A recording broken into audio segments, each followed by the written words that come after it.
আসসালামু আলাইকুম এভরিওয়ান। আজকে আমি বানাবো ডিমের পুডিং। তো এখানে আমি 3টি ডিম ভেঙে নিচ্ছি।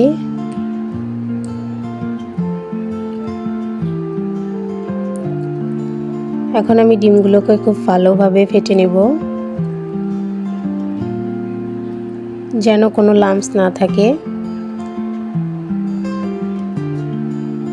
এরপর আমি পরিমাণ মতো চিনি দিয়ে দিব। চিনিটা আপনারা আপনাদের স্বাদ অনুযায়ী দিয়ে দিবেন।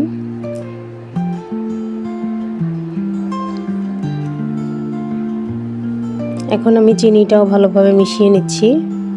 আর এখানে আমি আধা কেজি দুধ ঘন করে জাল দিয়ে নিয়েছি। এখন আমি এই দুধের মধ্যে 2 চামচ পাউডার মিল্ক মিশিয়ে নিচ্ছি।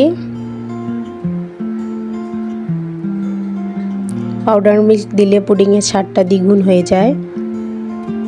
এখন আমি দুধের মিশ্রণটা ডিমের মধ্যে ঢেলে দিচ্ছি। আর দুধটা আমি ছেঁকে নিয়েছি। অন্যদিকে আমি ক্যারামেল করে আগে থেকে রেডি করে রেখেছি ঠান্ডা করে।